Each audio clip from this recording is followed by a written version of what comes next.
make more jellyfish. Amazing! So ito po si jellyfish.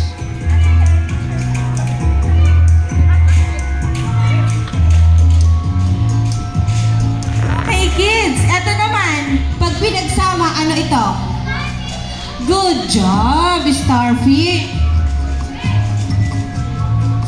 Ang starfish daw ay they live in the ocean. They have 5 arms, and also starfish are not a fish because they don't have a backbone. Even though they call starfish, they actually call sea star.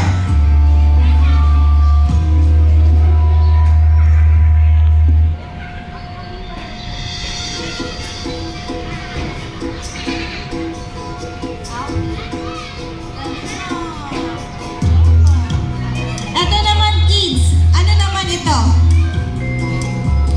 Pag pinag-join, ano siya?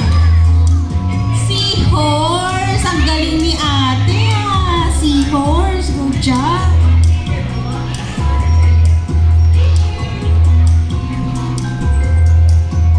Did you know male seahorse are the one that carry the baby? And also seahorse are small. They usually grow to be about 4 to 8 inches long, but some can grow up to 14 inches. Alam niyo ba yun, kids? Nag-aaralan ba yun sa school, kids? Ang galing naman.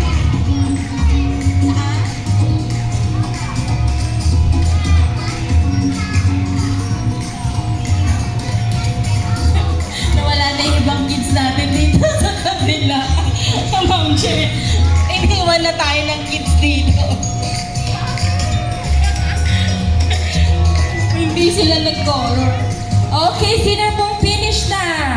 Wow, iba-ibang kulay. Pagkatapos nyo siyang kulayan, kids, ipopold nyo siya. Kita, ayun yung may line.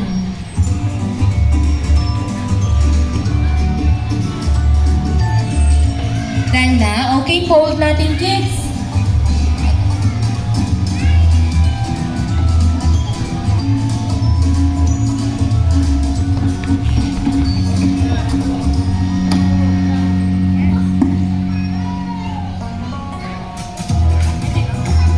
Ayan, very good. Tapos na siya. Ano pa to, Ate Cherry?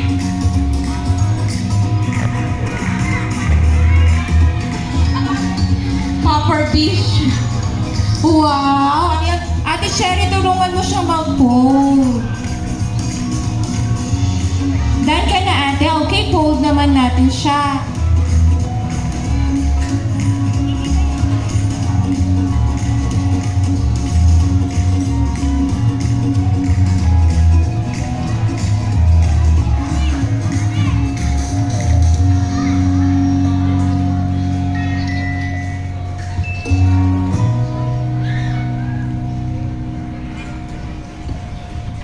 Okay, kids, stand up na po tayo dito para sa ating group picture. Ayan. So, wait lang po natin si ate. Then yung finish na, tayo na kayo dito, kids.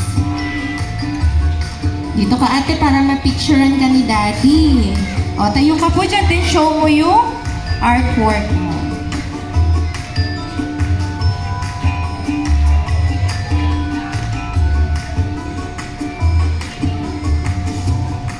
Ayan, pag hindi natapos, balik na lang po, assignment na yan.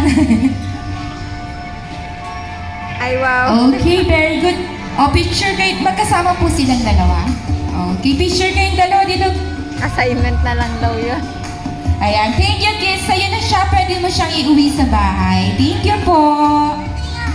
I'm going to play. Ayan, kasi gusto niya perfect. Wala siyang lagpas. Then, magkaiba yung color. Very good naman.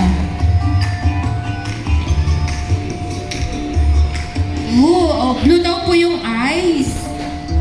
Red, okay, very good.